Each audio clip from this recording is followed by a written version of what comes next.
Welcome to exam विवेचना।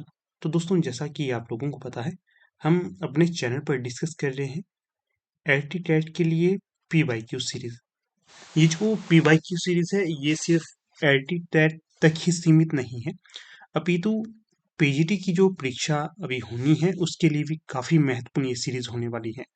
देखिएगा, काफी सारे प्रश्न हूबहू पीजीटी की परीक्षा में रिपीट होंगे ही होंगे। तो ध्यान से इन प्रश्नों को देखिए। जो प्रश्न नहीं आते हैं आपको, तो उनको आप अपनी कॉपी पे अवश्य नोट करना। तो वीडियो को आगे बढ़ाने से पहले आपको बता देता हूँ, जो हमारी टीम के द्वारा एचपी टेट का जो जून 2024 में बैच बैठ रहा है, ये बैच शुरू किया गया है। अगर आप में से कोई भी ऐसा है या फिर आपके नियर डियर कोई ऐसी कैंडिडेट है जो एचपी एलटी टेट की तैयारी जून 2024 की करना चाहते हैं, तो आप उन्हें हमारा प्लेटफॉर्म सुगेस्ट कर सकते हो, क्योंकि काफ़ी अच्छे से यहाँ पर आपकी तैयारी करवाई जाएगी।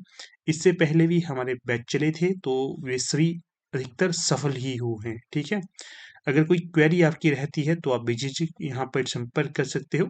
8219312129 ये हमारा व्हाट्सएप नंबर है। किसी भी क्वेरी हेतु यहाँ पर आप व्हाट्सएप कर लीजिएगा। और एच पी पीजीटी की अगर आप लोग तैयारी कर रहे हैं या तैयारी नहीं कर रहे हैं, तो तैयारी करने के लिए आप एनरोल हो सकते हो, अभी भी समय है एच पी पीजीटी हिंदी की बैच में एनरोल होने के लिए। ठीक है, बाकी देखिए, एच पी पीजीटी हिंदी के लिए प्रीवियस ईयर के क्वेश्चन पेपर अवेलेबल करवा दिए गए हैं, सॉफ्ट कॉपी के तौर पर अवेलेबल है, और जो नोट्स ये भी अवेलेबल हैं। जो हिंदी ग्रामर के लिए फर्स्ट पेपर है, उसके नोट्स हार्ड कॉपी और सॉफ्ट कॉपी दोनों तौर पर अवेलेबल है।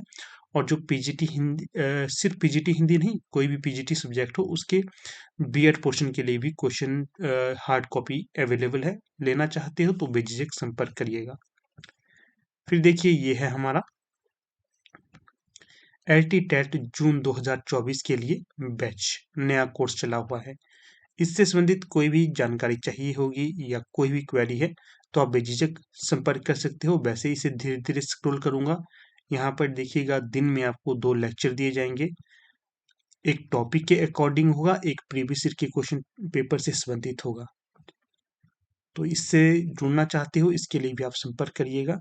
आपको सारी जानकारी दी जाएगी, सारी तैयारी अच्छे से करवाई जाएगी।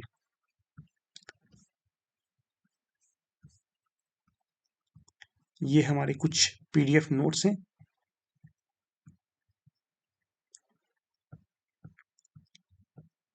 ये जो हिंदी के नोट्स हैं हमारे, ये सॉफ्ट कॉपी पे भी मिल जाएंगे, हार्ड कॉपी पे मिल जाएंगे। बहुत ही अच्छे और शॉर्ट नोट्स हैं, हैंड रिटन नोट्स हैं। फर्स्ट पेपर जो पीजीटी हिंदी के लिए होगा, या फिर कोई भी परीक्षा है जिसमें फर्स्ट पेपर होगा, वहां पर हिंदी ग्रामर के नोट्स के लिए ये महत्वपूर्ण होंगे। ये क्वेश्चन हमने कर लिए थे, ये भी कर लिया था।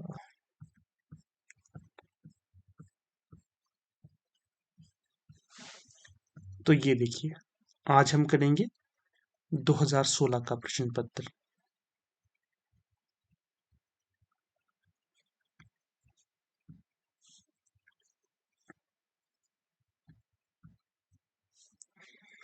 पहला ही प्रश्न आपसे पूछा गया है, बरदे बीणा बादिनी बरदे कविता किस कवि की है?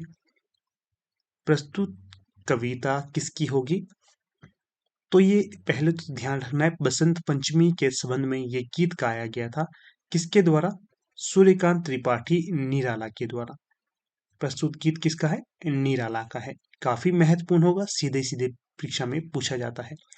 निराला जी से संबंधित और भी तथ्य आपको बता देता हूँ, जैसे कि जो सूर्यकांत त्रिपाठी निराला, जयशंकर प्रसाद, सुमित्रा नंदन पंत, महादेवी वर्मा, ये चारों ही छायावाद के 4 आधार स्तंभ माने जाते हैं। सूर्यकांत त्रिपाठी निराला का शॉर्ट नेम निराला है। फिर ये भी ध्यान रखना है, सूर्यकांत त्रिपाठी निराला का जन्म 1899 और 1897 के बीच का माना जाता है।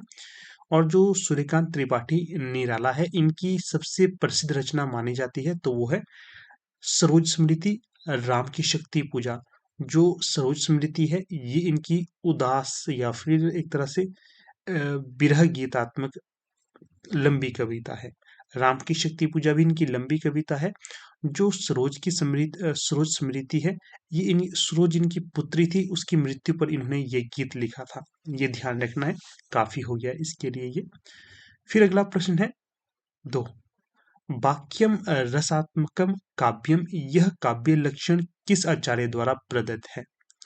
ये काव्य लक्षण के लिए पहले तो ध्यान रखना है किस संबंध में ये कहा गया है, काव्य लक्षण के संबंध में ये तथ्य कहा गया है। किसके द्वारा ये तथ्य कहा गया है ये बताना है। तो यहाँ जो सही विकल्प हो जाएगा तो वो हो जाएगा आपका विकल्प बी, आचार्य विश्वनाथ के द्वारा ये तथ्य कहा गया है, ये पंक्ति कही गई है। वाक्यम रसात्मकम काव्यम। यहाँ से कुछ और तथ्य आपको बता देता हूँ। अगर आपसे पूछा जाएगा जो भामा है, इनके द्वारा किस संप्रदाय का प्रवर्तन किया गया है, तो भामा थे आपके अलंकार के प्रवर्तक। वामन के द्वारा किस संप्रदाय का प्रवर्तन किया गया है, रीति संप्रदाय का। कुंतक के द्वारा किस संप्रदाय का प्रवर्तन किया गया है, वैसे तो कुंतक के द्वारा कुछ माना नहीं जाता है, फिर भी कई जगह वक्रोक्ति इनके द्वारा दी गई है, ये माना जाता है, ये भी ध्यान रखना है। एक प्रश्न के साथ आपके 4 प्रश्न निकल जाते हैं। फिर अगला है, सुमित्रा नंदन पंत को ज्ञानपीठ पुरस्कार किस रचना से मिला? तीसरे का जो सही विकल्प हो जाएगा, सुमित्रा नंदन पंत को ज्ञानपीठ पुरस्कार ये मिला चिदंबरा के लिए। किसके लिए? चिदंबरा के लिए। डी यहाँ सही विकल्प होगा। फिर यहाँ पर देखिए, लोकायतन, कला और बूढ़ा चांद, स्वर्ण किरण, चिदंबरा, ये तीनों ही सुमित्रा नंदन पंत की रचनाएं हो जाएंगी। ये महत्वपूर्ण होगा परीक्षा हेतु, तो ये ध्यान रखना है। फिर और चीजें बता देता हूँ आपको सुमित्रा नंदन पंत से। जो सुमित्रा नंदन पंत है, इन्हें प्रकृति का चतेरा कवि भी कहा जाता है। इसी के साथ जो सुमित्रा नंदन पंत है, इनकी प्रसिद्ध कविता मानी जाती है परिवर्तन। और परिवर्तन के साथ साथ इन्होंने जो सबसे महत्वपूर्ण कार्य किया है, तो वो कौन सा है? एक इनकी कृति है,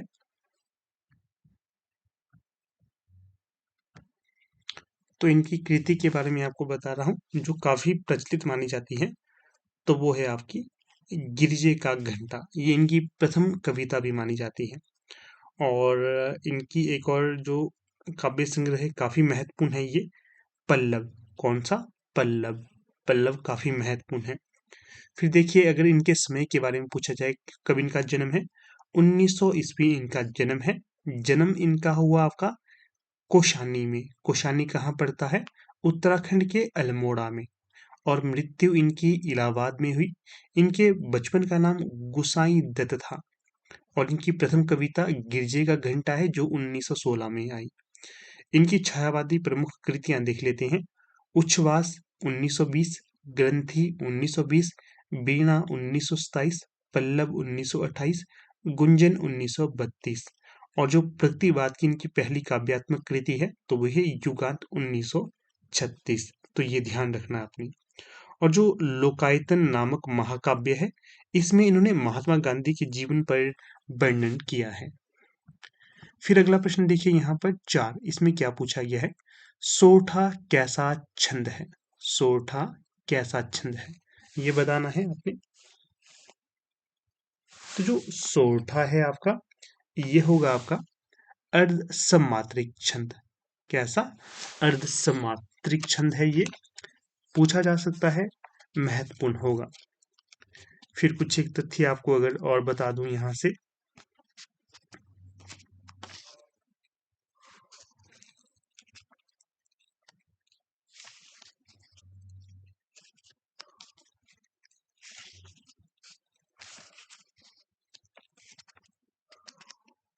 तो थोड़े से तथ्य आपको और बता देता हूं।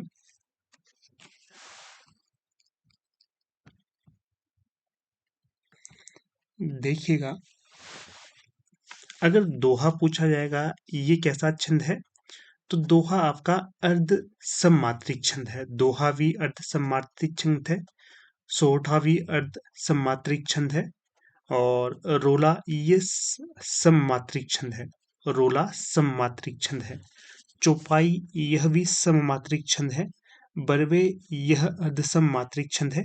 छपय यह विषम मात्रिक छंद है। कुंडलिया यह भी विषम मात्रिक छंद है। फिर देखिए दोहे के बारे में आपको बता देता हूँ। दोहा जो काफी पूछा जाता है। दोहा वह अर्धसम मात्रिक छंद है जिसके प्रथम वह तृतीय चरण में 13-13 तथा द्वितीय तथा चतुर्थ चरण में 11-11 मात्राएं होती हैं। सम चरणों के अंत में गुरु लघु होता है, ये भी ध्यान रखना है। फिर अगले प्रश्न को देख लेते हैं। 5,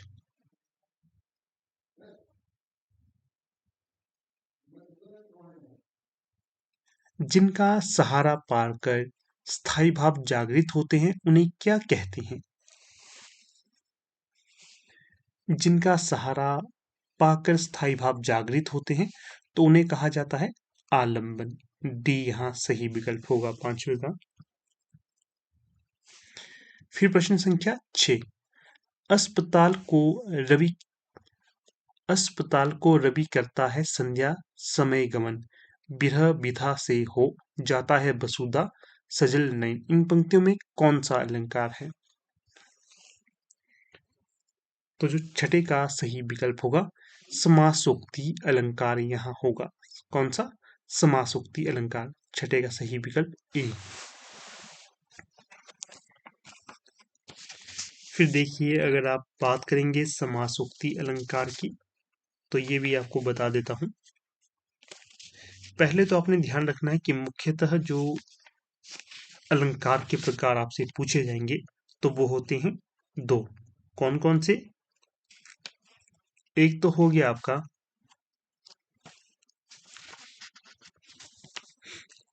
आपका शब्दालंकार, दूसरा अर्थालंकार। कई बार अगर पूछा जाएगा अलंकार के मुख्य भेद कितने हैं तो वो तो होंगे 3, परंतु मुख्य 2 ही हैं। एक शब्दालंकार, दूसरा अर्थालंकार, तीसरा उभयालंकार। फिर बात कर रहे थे हम समासोक्ति की, तो समासोक्ति भी आपको बता देता हूं।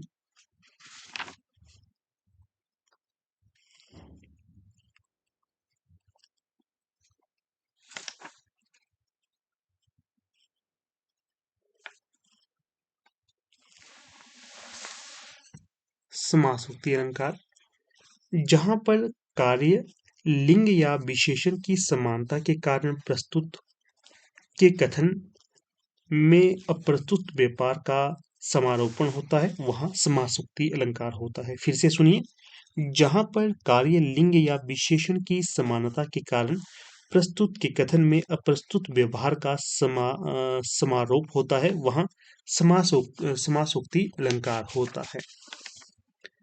फिर देखिए एक और इसके उदाहरण यहाँ पर दिए गए हैं।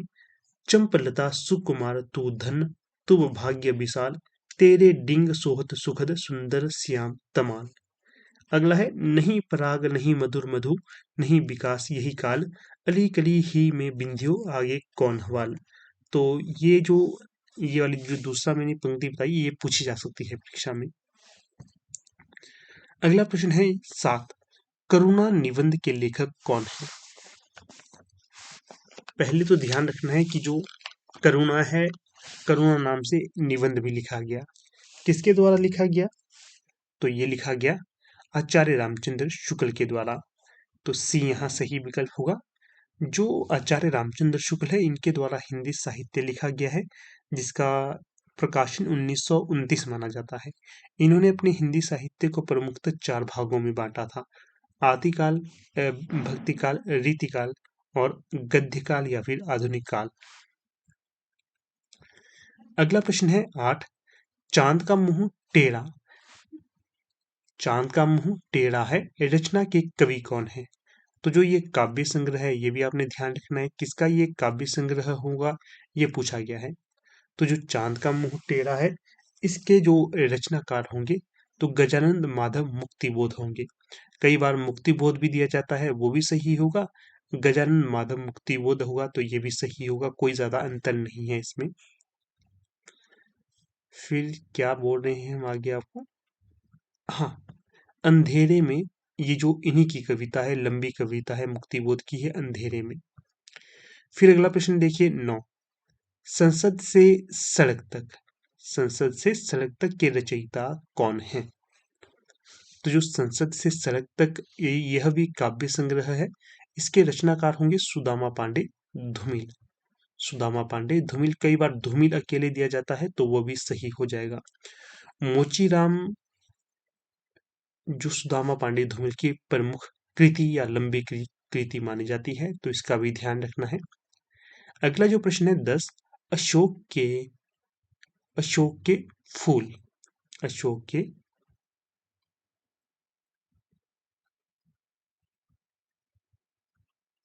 अशोक के फूल अशोक के फूल किस विधा की रचना है? विद्या नहीं, विधा।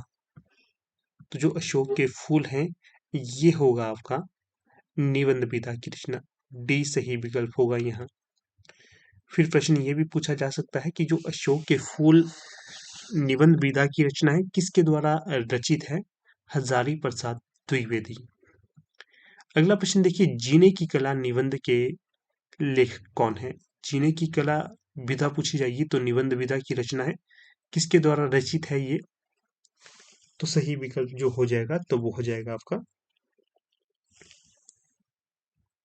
विद्या निवास मिशन, डी। अगला है वापसी कहानी के रचनाकार कौन है? तो जो वापसी कहानी है, इसके रचनाकार होंगे उषा प्रेमबदा। ध्यान रखना है, वापसी क्या है? कहानी विधा की रचना है। उषा प्रेमबदा इसके रचनाकार होंगे। अगला प्रश्न 13, लहना सिंह किस कहानी का पात्र है? लहना सिंह किस कहानी का पात्र है? उसने कहा था। उसने कहा था क्या है? कहानी विधा की रचना है। और लहना सिंह, बोधा सिंह, सुबेदारनी हजारा सिंह, ये इस कहानी के प्रमुख पात्र है। विश्व युद्ध पे आधारित ये कहानी होगी। किसके द्वारा लिखित है? चंद्रधर शर्मा गुलेरी। बुद्धू का कांटा, यह भी इन्हीं की कहानी है, ये भी ध्यान रखना है। प्रश्न संख्या 14, प्रेमचंद द्वारा लिखित निम्नलिखित में से कौन सी कहानी नहीं है? तो जो प्रेमचंद द्वारा लिखित निम्नलिखित में से कौन सी कहानी नहीं होगी? तो सही विकल्प जो 14 का हो जाएगा तो वो हो जाएगा विकल्प ए, मलबे का मालिक। नमक का दरोगा, कफन, महातीर्थ, ये तीनों ही कहानियां तो मुंशी प्रेमचंद्र की होगी, परंतु जो मलबे का मालिक है यह इनकी रचना नहीं है। मलबे का मालिक किसकी रचना है? मोहन राकेश की, ये ध्यान रखना है। प्रश्न संख्या 15, इसमें पूछा गया है कुरु कुरु स्वाहा किस विधा की रचना है? उपन्यास विधा की रचना है। कौन इसके रचनाकार होंगे? तो ये हो जाएंगे मनोहर श्याम जोशी, बी सही विकल्प होगा। विधा को फोकस कर रहा हूं क्योंकि प्रश्न बनते हैं। अगला प्रश्न है 16, प्रेमचंद द्वारा लिखित अंतिम अधूरी रचना कौन सी है? प्रेमचंद द्वारा लिखित अंतिम अधूरी रचना कौन सी है? 16 का जो सही विकल्प होगा तो वो हो जाएगा आपका डी। जो प्रेमचंद द्वारा लिखित अधूरी रचना या फिर उपन्यास होगा तो वो मंगलसूत्र है। और वरदान, गोदान, कायाकल्प, मंगलसूत्र और इनकी कहानी एक काफी प्रचलित है, कफन। तो ये सारी मुंशी प्रेमचंद द्वारा रचित रचनाएं होंगी। अगला प्रश्न है मैला आंचल उपन्यास के लेखक कौन है? विधा है इसकी उपन्यास की। तो जो मैला आंचल लिखा गया है, फणीश्वर नाथ रेणु के द्वारा लिखा गया है। तो देखिएगा, मैं बोल रहा हूँ ना, जो पीजीटी के लिए महत्वपूर्ण होंगे तो पीजीटी में ये विधाएं लगी हुई हैं, इसलिए पूछी जा सकती हैं। जो मैला आंचल है ये कैसा उपन्यास है? आंचलिक उपन्यास है। और डॉक्टर प्रशांत इस उपन्यास के प्रमुख पात्र होंगे। कमली भी इस उपन्यास की पात्र है, ये भी ध्यान रखना है। कई बार रेणु दिया जाता है तो वो भी सही हो जाएगा। अगला प्रश्न है 18, आकाश दर्शन निबंध के लेखक कौन है? आकाश दर्शन किस विधा की रचना है? निबंध विधा की रचना है। कौन इसके रचनाकार होंगे? तो ये हो जाएंगे आपके महात्मा गांधी, विकल्प ए सही विकल्प। अगला प्रश्न है 19, कारवां का व्रत कहानी के लेखक कौन है? पहले तो ध्यान रखिए, कारवां का व्रत ये किस विधा की रचना है? कहानी विधा की रचना है। कौन है इसके कहानीकार? तो ये मुंशी प्रेमचंद्र होंगे इसके कहानीकार। तो मुंशी प्रेमचंद्र का नाम आ गया है यहाँ पर। तो एक दो कहानियां और बता देता हूँ। कारवा का व्रत एक ये हो गया। ईदगाह दूसरी कहानी। तीसरी कहानी आप इनकी रखिए बड़े घर की बेटी। और चौथी कहानी आप याद रखिए शतरंज के खिलाड़ी। पांचवी कहानी याद रखिए आप कौन सी, कफन। छठी कहानी याद रखिए आप कौन सी है वो, दो बैलों की कथा। हाँ इन्हीं की कहानी है वो। हाँ जी इन्हीं की कहानी मुझे लग रही है। तो अगर कोई करेक्शन हो तो आप अवश्य करवाइएगा। फिर इनके उपन्यास प्रमुख है गोदान, निर्मला, गोदान, निर्मला, सेवा सदन, गबन। ये इनके प्रमुख उपन्यास हो जाएंगे। एक प्रश्न के साथ कई कई प्रश्नों को याद करिए तभी आपको फायदा होगा। अगला प्रश्न देखिए, गोदान उपन्यास का प्रकाशन वर्ष बताइएगा आपको। ये प्रश्न आपके लिए छोड़ देता हूं मैं। फिर प्रश्न है हमारा 20, निम्नलिखित एकांकियों में से कौन वर्मा द्वारा लिखित नहीं है? कौन सा वर्मा, ये भी तो बताना चाहिए। कई बार प्रश्न ऐसे डाले जाते हैं जो गलत हो जाते हैं।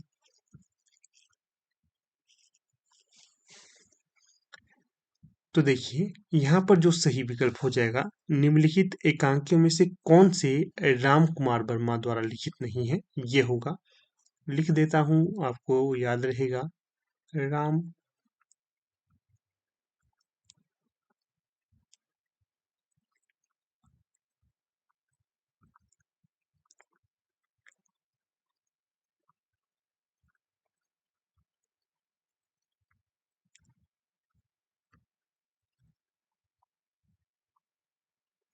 राम कुमार वर्मा द्वारा लिखित नहीं है, तो ये बताना है। तो जो जूही के फूल है ये राम कुमार वर्मा के द्वारा लिखित एकांकी नहीं है। सारी की सारी ये एकांकी विधा की रचना है। भाग्य नक्षत्र, कौमुदी महोत्सव, पांच पर्दे। तो जो 20 का सही विकल्प होगा तो ये हो जाएगा आपका। इस पे थोड़ा सा कंफ्यूजन मुझे लग रहा है 20 पे। जूही के फूल तो है शायद, पांच पर्दे नहीं होगा। ये तो गलत हो जाएगा, ये नहीं होगा, ये होगा पांच पर्दे। 20 का सही विकल्प डी।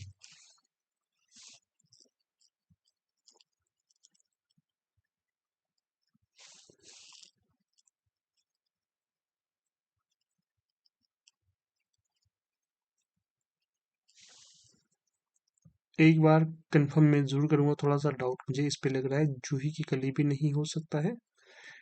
हाँ, आप मतलब कमेंट में मैं इसको पिन कर दूंगा इस प्रश्न को। कई जगह ये भी बताई गई है, थोड़ी सी इसमें मुझे सस्पेंस है, इसे छोड़ देते हैं। नेक्स्ट प्रश्न को देखिए 21, सिपाही की माँ एकांकी के लेखक कौन है? तो जो सिपाही की माँ एकांकी के लेखक हो जाएंगे तो ये हो जाएंगे आपके मोहन राकेश। सी सही विकल्प होगा यहाँ। मोहन राकेश के देखिए कई प्रमुख नाटक माने जाते हैं। एक तो हो गया आषाढ़ का दिन, फिर दूसरा हो गया आपका आधे अधूरे, तीसरा हो गया लहरों के राजहंस। सिपाही की माँ एकांकी विधा की रचना है। अगला प्रश्न देखिए यहाँ पर 22, मिस्टर अभिमन्यु नाटक के रचयिता कौन होंगे? भाई नीचे आ जाओ। मिस्टर अभिमन्यु नाटक के रचयिता जो यहाँ पर हो जाएंगे तो वो हो जाएंगे लक्ष्मी नारायण लाल। देखिए इसको याद करने की ट्रिक आपको बताता हूं। जो अभिमन्यु किस पक्ष में युद्ध लड़ रहे थे?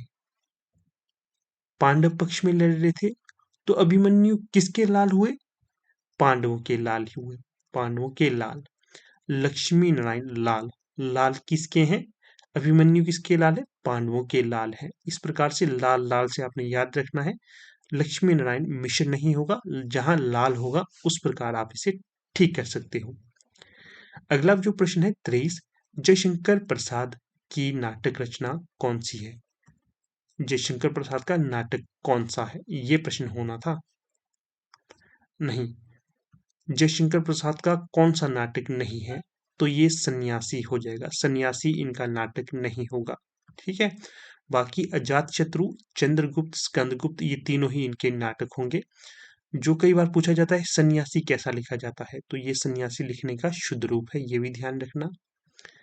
अगला प्रश्न है 24, इसमें पूछा गया है भारतेंदु हरिश्चंद्र द्वारा लिखित देश प्रेम पर नाटक है।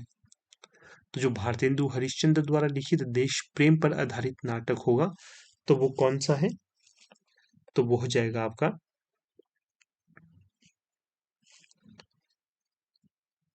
तो सही विकल्प जो है यहाँ पर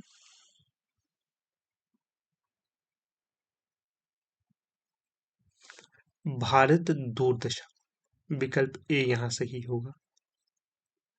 भारत दूरदशा प्रेम जोगिनी, यह भी इन्हीं की रचना है, ये भी ध्यान रखना है। मुर्दों का टीला किस विधा की रचना है, मुर्दों का टीला ये किस विधा की रचना है ये बताना है, तो ये हो जाएगी आपकी उपन्यास विधा की रचना।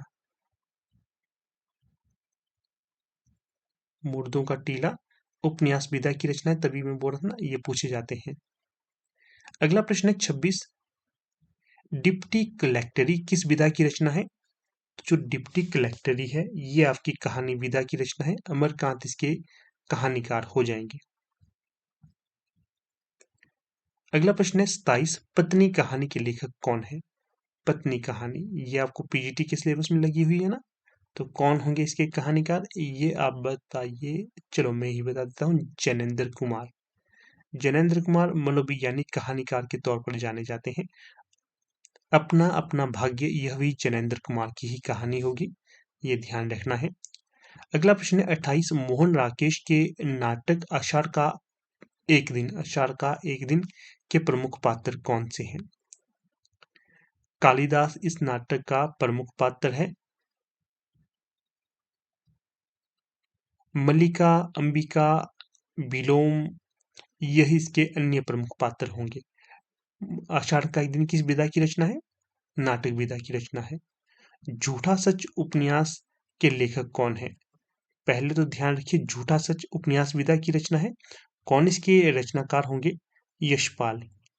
यशपाल जो झूठा सच है 1958 के आसपास लिखा गया है, देश विभाजन पर आधारित लिखा गया नाटक है ये।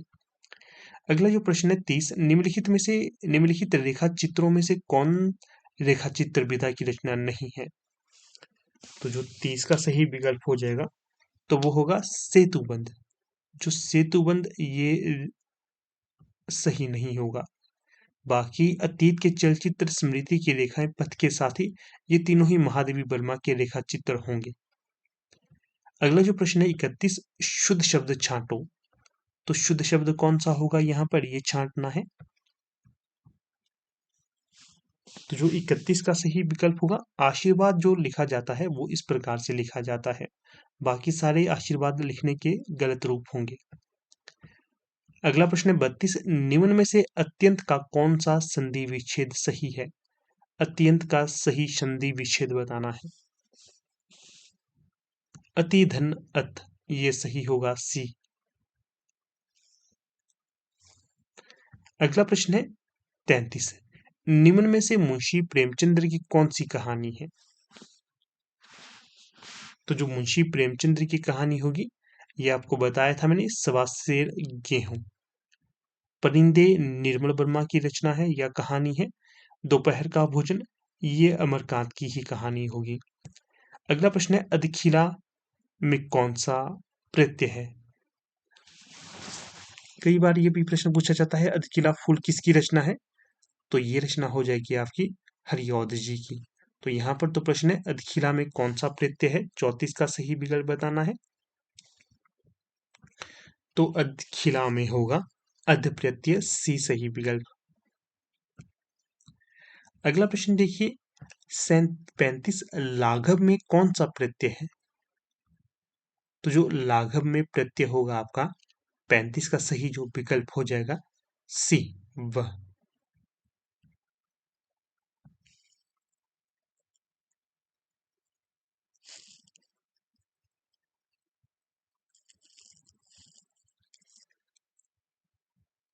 अगला प्रश्न देखिएगा यहाँ पर थ और ठ इनमें कौन सी ध्वनियां हैं? तो जो 36 का सही विकल्प होगा, ये महाप्राण ध्वनियां मानी जाती है। कई अल्पप्राण ध्वनियां होती हैं, कई महाप्राण हैं। अगला प्रश्न है 37।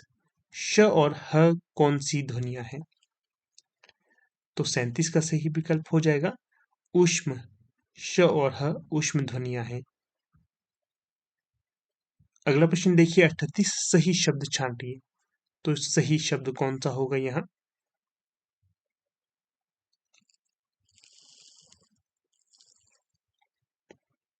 38 का जो सही विकल्प होगा,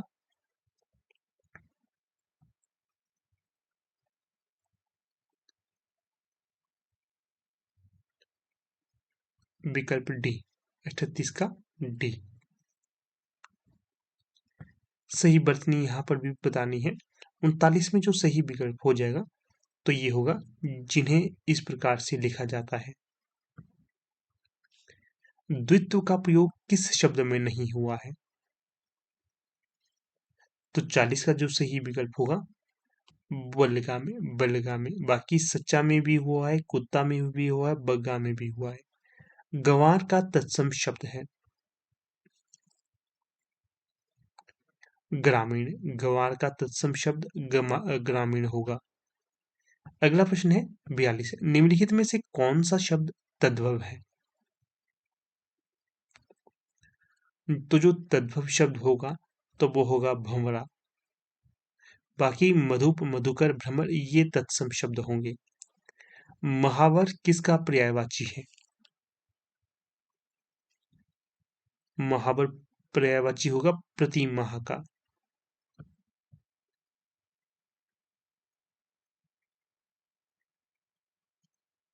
अगला प्रश्न देखिए 44।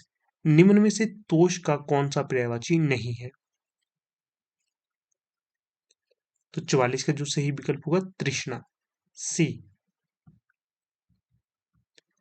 अगला 45। अनुरक्ति का विलोम शब्द है। अनुरक्ति का 45 का बी सही विकल्प हो जाएगा विरक्ति। अनुरक्ति का विरक्ति। अगर आप इन प्रश्नों को ही ध्यान से देखते हो, तो काफी हेल्प यहाँ पर आपको एलटी टेट के लिए हो जाएगी। प्रश्न संख्या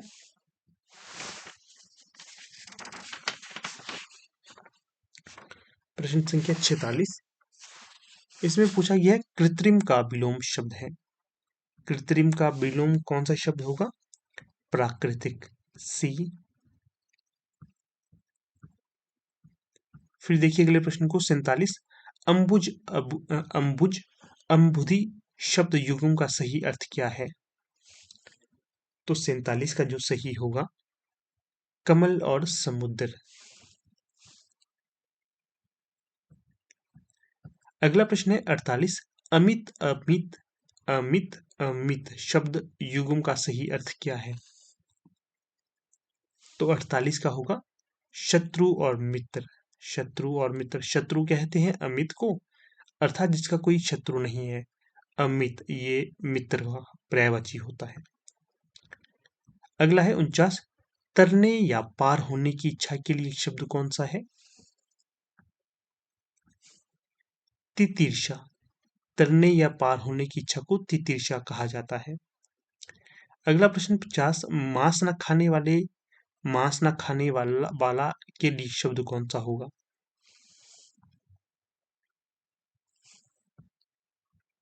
तो ये होगा निरामिष, सी। सी सही विकल्प होगा। तो ठीक है दोस्तों, कुछ इस प्रकार से आज का ये हमारा लेक्चर आपके समक्ष रहा। जो भी तथ्य आपको बताए सारे के सारे महत्वपूर्ण हैं, इनको अवश्य नोट आपने करना है। वीडियो को समाप्त करने से पहले फिर से आपसे कहूंगा, पीजीटी हिंदी के लिए जो पीजीटी हिंदी प्रथम प्रश्न पत्र, सिर्फ पीजीटी हिंदी नहीं, कोई भी पीजीटी की परीक्षा हो, चाहे इकोनॉमिक्स हो, चाहे हिस्ट्री हो, चाहे पॉल साइंस हो, फर्स्ट पेपर के लिए हिंदी ग्रामर के नोट्स अवेलेबल हो गए हैं। हिंदी ग्रामर के नोट्स फर्स्ट पेपर के लिए ये आपको हार्ड कॉपी पे भी मिल जाएंगे और सॉफ्ट कॉपी पे भी। जैसे भी आपको चाहिए हो आप व्हाट्सएप कर सकते हैं इस नंबर पे, और अधिक जानकारी इसकी ले सकते हो। काफ़ी शॉर्ट और अच्छे नोट से ये बनाए गए हैं। कोई भी क्वेरी हो तो बेझिझक संपर्क करिए। HP PGT हिंदी के बैच में एनरोल होना चाहते हो तो अभी भी हो सकते हो, समय है एनरोल होने के लिए। और HP PGT HPLT टेट जून 2024 के लिए भी हमारा बैच चला हुआ है। 1 मार्च अंतिम तिथि है एनरोल होने की। अगर एनरोल होना चाहते हो तो यहाँ पर व्हाट्सएप करिए और सारी जानकारी इसकी ले लीजिएगा। और नोट्स भी PGT हिंदी के लिए अवेलेबल करवा दिए गए हैं। PYQ भी है और वन लाइनर भी है, तो इसके लिए भी आप संपर्क कर सकते हो। तो चलिए अब यहाँ पर अपनी वीडियो का समापन कर लेते हैं। आप लोग वीडियो के अंत तक बने रहे, इसका बहुत बहुत धन्यवाद।